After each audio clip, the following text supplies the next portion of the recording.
તો મિત્રો ઘણી બધી ઔષધિઓ હોય છે આપણા જ ગામના આંગણે. તો હું તમને જ્યાં સુધી મને ખબર છે ત્યાં સુધી બધી ઔષધિઓ છે જે અમુક ઘણી બધી બીમારીઓ હોય છે એમાં કામમાં આવતી હોય છે. એમાંથી એક જો આ છે, જો આ રીતનો આપણા ગામના લગભગ આજુબાજુમાં હોય જ છે. આ વીકળો આનું નામ છે. તો આનાથી કમળો મટી જાય છે. આનો પાનને સાવીને આપણે અને રસ પી જવાનો એટલે તમને કમળો મટી જાય આનાથી.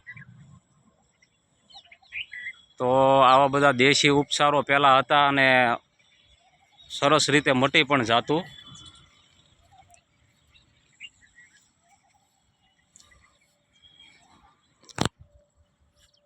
તો જયશ્રી આ રહ્યું એ શું તને ખબર છે? એ મને જ ખબર નથી ખબર? ના ના એ શું છે? જો એ તને નજીક ક્યાંક હોય ને તો બતાવું. હા એ શું છે ને?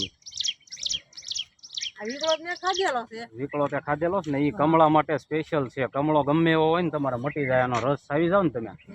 હા કમળા માટે જ છે એમ ને? કમળા માટે સ્પેશિયલ છે. આવી બધી વનસ્પતિઓ બહુ છે. આપણા જે ગામડા હોય છે ને ત્યાં જ હોય છે. તમારે ક્યાંય આઘું જવાની જરૂર જ નથી. પણ અત્યારે શું છે, કોઈ પબ્લિકને ખબર નથી, ખ્યાલ બહાર વહી ગયો આ બધું. તો જો એક આ છે. આ શું છે ખબર છે? આપણે ગમે એની યારે માથાકૂટ થઈ હોય ને તો જુઓ આ વસ્તુ એ છે કે આને તમે ખાલી શરીરમાં સોંપડી દો ને એટલે ફરીવાર કોઈ દિવસ કોઈને શાળા ન કરે. આ વનસ્પતિ એવી છે. હા, આની કોઈ કલમ જ નથી. હા હા, અડવાન નહીં આને. એમાં આ પાંદડા તોડ જો.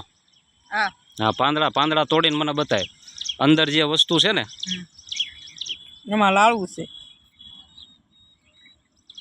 જો આ જે રહ્યું ને આ તમે ગમે એને ચોપડી દીધી હોય ને તો 2 કલાક સુધી એટલો બધી ખંજવાળ આનાથી આવે કે હોજી જાય માણા.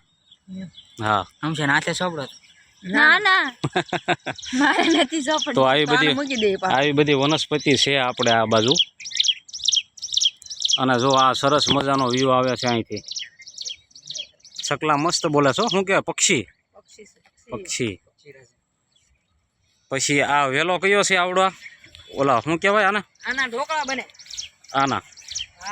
તો જો મિત્રો આ વેલ છે ને, આ વેલ આના ઢોકળા બને. હવે એ આપણને જયશ્રી સમજાવશે વિગતવાર આના કેવી રીતે બનાવવા. આ છે ફાઈંગ. હા હા, ઢોકળા બહુ મસ્ત ના બને. જેને ભાવતા હોય એને કામ નો, પણ આપણે ન ભાવે. નહીં. આ ગામડામાં ખાય. હા હા, આના ઢોકળા બનાવી. તો જો આ રીતની આ બાવળમાં ગમે ને આના વેલા હોય છે. આના પાન લઈ લેવાના, બરાબર ને? હા, આ રીતે ઢોકળા મસ્તી ના બનાવવાના. તો હવે બીજી કાંઈ વનસ્પતિ આમાં દેખાય છે?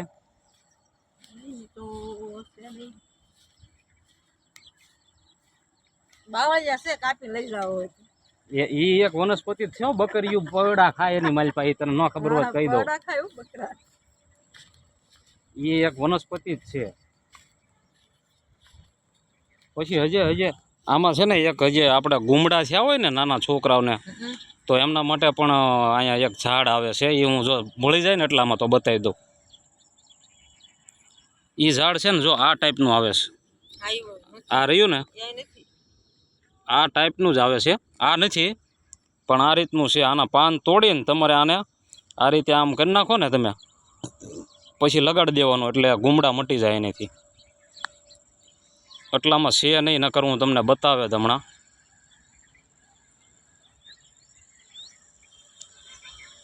અને અર્જુન ને અમીષા તો જો કંટોલા ગોતે છે ઓલી બાજુ. નહીં ને?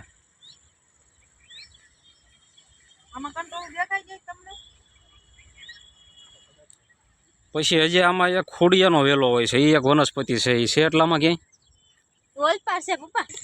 તો જો મિત્રો, તમારે કમરનો ગમે એટલો જૂનો દુખાવો હોય તો આ રીતનું આ ઝાડ છે. એમાં ગુંદર આવે છે. ગોરડ નામ છે આનું. અને આની માલપા ગુંદર હોય છે. એ ગુંદર તમે લઈ લ્યો ને પછી એને શું કરવાનું? એને તળીને ખાવાથી અને કડી મટી જાય. કમરનો દુખાવો મટી જાય છે. લગભગ બધા દુખાવો મટી જાય, બરાબર ને? હા. તો આજે આપણે ઘણી બધી ઔષધિ વિશે જાણ્યું. તો વિડીયો કેવોક લાગ્યો છે મિત્રો એ જરાક કોમેન્ટમાં કહેજો. અને નવા હોવ ચેનલમાં તો લાઇક શેર અને સબસ્ક્રાઈબ કરી લેજો, જેથી કરીને આવા બધા જ વિડીયો તમને સૌથી પહેલાં મારા મળતા રહેશે. તો બન્યા રહેજો કન્ટિન્યુ વિડીયોમાં. કાંટા બહુ છે અહીંયા, કાંટા. તો આ ઔષધિ ગોતવામાં ને ગોતવામાં જો અહીંયા મને વાગી ગયું પગમાં. તો જયશ્રી કાઢે છે હવે.